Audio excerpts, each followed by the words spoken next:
ਅਸੀਂ ਅੱਜ ਪਹੁੰਚੇ ਹਾਂ ਤੁਹਾਡੇ ਕੋਲ ਮੇਲਾ ਗੀਤਕਾਰਾਂ ਦਾ ਲੁਧਿਆਣਾ ਪੰਜਾਬੀ ਭਵਨ 'ਚ। ਤੁਹਾਡੇ ਅੱਗੇ ਇੱਕ ਛੋਟਾ ਜਿਹਾ ਸਵਾਲ ਹੈ ਜੀ, ਉਹਦੇ 'ਚ ਦੱਸਿਓ IPRS ਕੀ ਹੈ, ਤੁਸੀਂ ਉਹਦੀ ਕਿਸ ਅਹੁਦੇਦਾਰੀ ਤੋਂ ਤੇ ਇਹਨਾਂ ਦੇ ਦਫ਼ਤਰ ਕਿੱਥੇ ਕਿੱਥੇ ਹੈ? अच्छा, बेसिकली IPRS है इंडियन परफॉर्मिंग राइट सोसाइटी। ये एक एसोसिएशन है जो कि 1969 से बनी हुई है और एज़ पर गवर्नमेंट अफिलिएशन ये एक्ट के अकॉर्डिंग जो लिरिसिस्ट हैं, कंपोज़र हैं और लेबल हैं उनको रॉयल्टीज़ प्रोवाइड करते हैं, उनको रॉयल्टीज़ दी जाती है। IPRS के मतलब आर्टिस्ट के बिहाफ पर IPRS रॉयल्टीज़ जनरेट करके उनको देता है। और IPRS का लेखक मतलब कंपोज़र और लेबल्स के लिए बहुत एक अच्छा सपोर्ट है कि वो लोग के गाने जो यूट्यूब पर ऐड करते हैं, जब गाने उनके रिलीज़ होते हैं वो यूट्यूब पर ऐड करते हैं या स्पॉटिफाई पर, जहाँ पर भी वो ऐड करते हैं गाने, उनका क्रेडिट हमेशा होना चाहिए मेंशन्ड। जब उनका क्रेडिट उसमें ऐड होगा, उनका नाम लिखा होगा एज राइटर या कंपोज़र, तो ही उनको रॉयल्टीज़ मिलेंगी। उनको रॉयल्टीज़ क्लिक्स और व्यूज़ के हिसाब से दी जाती है।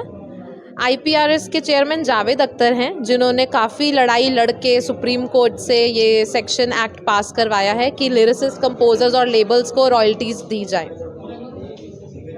दूसरा सवाल है जी ਤੁਹਾਡੇ ਲਈ ਕਿ ਇਹਦੇ ਜੋ ਪੰਜਾਬ ਦੇ ਗੀਤਕਾਰ ਉਹ ਅੱਜ ਤੱਕ ਇੱਕ ਕੈਂਪ ਲੱਗਿਆ ਹੋਇਆ ਅਵੇਅਰਨੈਸ ਕੈਂਪ ਹੈ, ਇਸ ਤੋਂ ਬਿਨਾਂ ਉਹ ਤੁਹਾਡੇ ਦਫ਼ਤਰ ਵਿੱਚ ਜਾ ਕੇ ਕੀ ਚੀਜ਼ ਲੈ ਕੇ ਜਾਣ ਤੇ ਕਿੱਥੇ ਕਿੱਥੇ ਤੁਹਾਡਾ ਦਫ਼ਤਰ ਹੈ? जी, सो हमारा पैन इंडिया सब जगह ऑफिसेज़ हैं। हेड ऑफिस हमारा मुंबई में है, एडमिनिस्ट्रेशन ऑफिस दिल्ली में है, मोहाली में एक हमारा ऑफिस है, ईस्ट में कोलकाता हो गया, वेस्ट में मुंबई हो गया, सब जगह ऑफिसेज़ बने हुए हैं। किसी को कुछ भी दिक्कत होती है, किसी को कुछ भी पूछना होता है मेंबरशिप के रिगार्डिंग, किसी भी रीजन के हिसाब से उस वहाँ के ऑफिस में आप जाकर बात कर सकते हो, आप कॉल कर सकते हो। हर एक नंबर प्रोवाइडेड है रीजन के हिसाब से, हमारी वेबसाइट पर सब कुछ अवेलेबल है।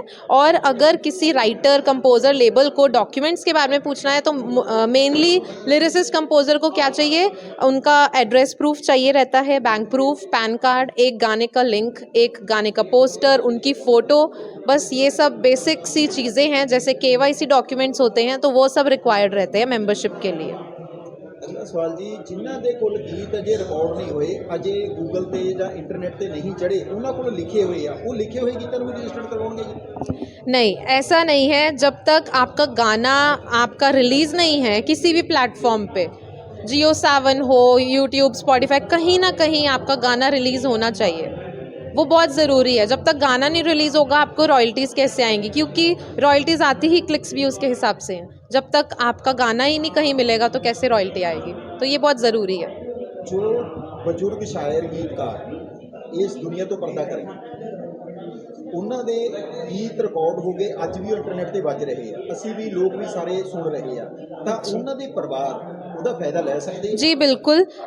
जो मेंबर नहीं रहे और उनके गाने आज भी चल रहे हैं वो भी IPRS के मेंबर बन सकते हैं। उनकी फैमिली एज लीगल हायर, जो कुछ डॉक्यूमेंट्स की लिस्ट रिक्वायर्ड रहती है, एफिडेविट पर उनको देना होता है, लीगल हायर के अलग डॉक्यूमेंट्स रहते हैं, तो वो सबमिट करें और उनको भी मेंबरशिप मिलती है और उनके परिवार वालों को उनके नाम की रॉयल्टीज़ जाती है।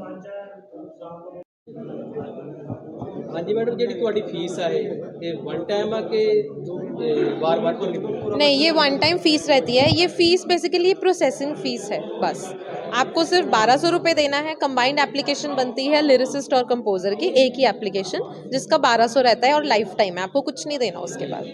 जिदा मैडम देखो एक बंदा कंपोजर आ, ਉਹੀ ਗੀਤਕਾਰ ਹੈ, हाँ जी, ਤੇ ਉਹੀ 뮤직 ਡਾਇਰੈਕਟਰ ਹੈ, हाँ जी। ਤੇ ਉਹੀ ਵੀਡੀਓ ਹੈ ਤੇ ਉਹਦੀ ਕੰਪਨੀ ਵੀ ਆਪਣੀ ਹੈ, ਫਿਰ ਇਹਦੇ ਵਿੱਚ ਉਹਦੀ ਫੀਸ ਅਲੱਗ-ਅਲੱਗ ਲੱਗੂ ਕਿਦਾਂ? हाँ, देखो वैसे तो सिर्फ और सिर्फ कंपोज़र, लिरिसिस्ट और लेबल के लिए ही होता है, तो एक एप्लीकेशन आपकी बन गई लिरिसिस्ट, कंपोज़र की। ਐਪਲੀਕੇਸ਼ਨ ਦੇ ਵਿੱਚ ਕੀ ਕਿੰਨੀਆਂ ਚੀਜ਼ਾਂ ਐਡ ਹੋ ਗਈਆਂ ਤੁਹਾਡੇ, ਜਿਵੇਂ ਗੀਤਕਾਰ सिर्फ ਤੇ गीत, ਕੰਪੋਜ਼ਰ हाँ ਇੱਕ ਦੇ ਵਿੱਚ ਆ ਜਾਏਗਾ? हाँ जी बिल्कुल, ਇਸ एक ਤੋਂ ही में। ਇਲਾਵਾ ਜਿਵੇਂ 뮤직 ਡਾਇਰੈਕਟਰ म्यूज़िक डायरेक्टर्स को नहीं मिलती ਠੀਕ ਹੈ जी, ਨਾ ਵੀਡੀਓ ਬਣਾਉਂਦੇ नहीं ਨਾ ਸਿੰਗਰ ਨੂੰ? नहीं, ठीक है बस आप लेबल जो है आपका वो आपको अलग से रजिस्टर करना होगा, उसका 2200 रहता है। ਤੇ ਕੰਪਨੀ ਆਪਣੀ ਰਜਿਸਟਰ ਕਰਾਉਣੀ ਹੀ ਪਏਗੀ ਤਾਂ ਹੀ ਮਿਲਣਾ जी जी जी जी ਆਪਣਾ बिल्कुल। ਚੈਨਲ ਵੀ ਆ ਜਾਂ हाँ ਤੁਹਾਨੂੰ जी, ਉਹਦਾ ਲੈਣਾ ਪੈਣਾ आप हाँ रजिस्ट्रेशन होनी चाहिए, आप प्रोप्राइटरशिप पर हो या प्राइवेट लिमिटेड कंपनी है या जैसे भी आपका रहता है, पार्टनरशिप हो गया, तो जो भी आपकी रजिस्ट्रेशन है उस हिसाब से आपका लेबल का ਇੱਕ रजिस्ट्रेशन। ਗੱਲ ਹੋਰ ਦੱਸਿਓ ਜਿਵੇਂ ਹੁਣ ਕਿਸੇ ਦਾ ਗੀਤ ਅੱਜ ਤੋਂ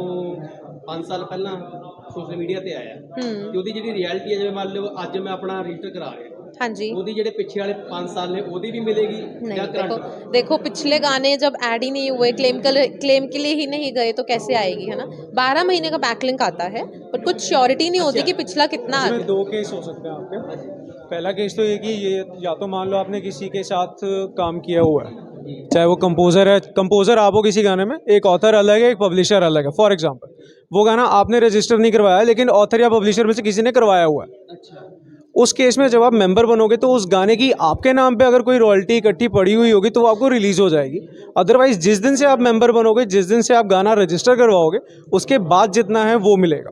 या जैसे आपने बताया 12 महीने का बैक लिंक मिलेगा। ਹੋਰ ਵੀ ਦੱਸ ਦਿਓ ਜਿਹੜੀ ਰਿਐਲਿਟੀ ਮਿਲਦੀ ਹੈ ਕਿਹੜੇ ਹਿਸਾਬ ਨਾਲ ਮਿਲਦੀ ਹੈ ਮਤਲਬ ਮੰਨ ਲਓ ਵੀ ਇੱਕ ਬੰਦੇ ਦਾ ਇੱਕ ਗੀਤ 1 ਲੱਖ ਬੰਦੇ ਨੇ ਦੇਖ ਲਿਆ ਮੰਨ ਲਓ ਮੈਂ ਜੇ ਗੀਤਕਾਰ ਹਾਂ ਮੈਂ ਤੁਹਾਨੂੰ ਪੁੱਛ ਰਿਹਾ ਮੈਂ ਗੀਤਕਾਰ ਹਾਂ 1 ਲੱਖ ਬੰਦੇ ਨੇ ਦੇਖ ਲਿਆ ਤਾਂ ਮੈਨੂੰ ਕਿੰਨੀ ਰਿਐਲਿਟੀ ਆਏਗੀ ਡਿਪੈਂਡ ਕਰਦਾ ਹੈ ਕਿ ਵੀ ਤੁਸੀਂ ਅੱਜ ਗਾਣਾ ਰਜਿਸਟਰ ਕਰਵਾਇਆ, ਉਹਦੇ 3 ਮਹੀਨੇ ਬਾਅਦ ਤੱਕ ਤੁਹਾਨੂੰ ਮੰਨ ਲਓ 5 ਲੱਖ ਬੰਦਿਆਂ ਨੇ ਦੇਖ ਲਿਆ।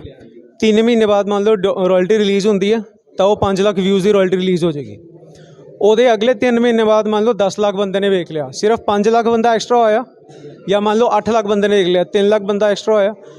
ਅਗਲੇ 3 ਮਹੀਨੇ 'ਚ 3 ਲੱਖ ਬੰਦੇ ਦੀ ਰਿਲੀਜ਼ ਹੋ ਗਈ ਰਾਦਰ ਦੈਨ 8 ਲੱਖ ਦੀ, ਕਿਉਂਕਿ 5 ਦੀ ਤੁਹਾਨੂੰ ਆਲਰੇਡੀ ਮਿਲ ਚੁੱਕੀ ਹੋਈ ਹੈ। ਮਾੜਾ ਜਿਹਾ ਅੰਦਾਜ਼ਾ ਦਿਓ ਵੀ ਕਿੰਨੇ ਕੁ ਪੈਸੇ ਹੋਣੇ ਡਿਪੈਂਡ ਕਰਦਾ ਤੁਹਾਡਾ ਗਾਣਾ ਕਿੰਨਾ ਕੁ ਚੱਲਦਾ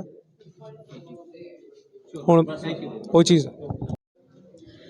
तो मैं यही बोलना चाहूँगी, जो भी लिरिसिस्ट कंपोज़र्स और लेबल्स हैं उनको ज़रूर IPRS में रजिस्ट्रेशन करनी चाहिए। रजिस्ट्रेशन के बाद आपको क्या करना चाहिए, सबसे पहले आपके गाने रजिस्टर करने चाहिए। जब तक आप गाना ही नहीं ऐड करोगे आपको कोई रॉयल्टी नहीं आएगी। आप जितना मर्ज़ी ट्राई कर लो, हमारे तो बहुत पुराने गाने हैं, इतने मिलियन व्यूज़ हैं, उसका कोई फ़ायदा नहीं है जब तक आप गाने ऐड नहीं करोगे। और सेकंड, आपका जो मेटा डेटा आप जब गाने ऐड कराते हो उसमें जो डिटेल्स भरते हो वो हमेशा करेक्ट होनी चाहिए। लिरिसिस्ट कौन है, कंपोज़र कौन है, लेबल कौन है, सब कुछ प्रॉपर मेंशन होना चाहिए, उनका नाम भी प्रॉपर मेंशन होना चाहिए, तभी आपको प्रॉपर से रॉयल्टीज़ आएंगी। और अगर आपको कुछ भी क्वेरी रहती है, हमारी वेबसाइट पर सब कुछ अवेलेबल है और आप वहाँ पर जाकर देख सकते हो कि कैसे रजिस्ट्रेशन प्रोसेस है, क्या है फ़ीस, सब कुछ आपको उसमें पता चल जाएगा, कैसे डिस्ट्रीब्यूशन होती है, सब आपको वहाँ पर मिल जाएगा। एंड अगर आपको कुछ भी मतलब आप किसी भी रीजन से हो, आपको कुछ भी क्वेश्चन पूछना हो तो हर एक नंबर अवेलेबल है ऑनलाइन और आप हम लोगों तक पहुंचकर आप रजिस्टर कर सकते हैं। एक गाना हमेशा याद रखना कि एक गाना आपका रिलीज़ होगा तो ही मेंबरशिप होगी। आपका वेबसाइट का यूआरएल क्या है? www.iprs.org।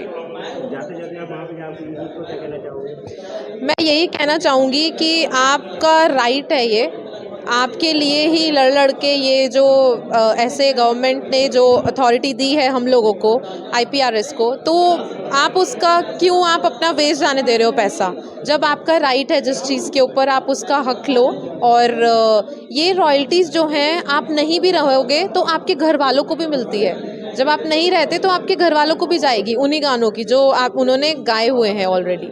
तो ये बहुत अच्छी चीज़ है आप लोगों के लिए ना, करना चाहिए, ज़रूर जुड़ना चाहिए IPRS के साथ।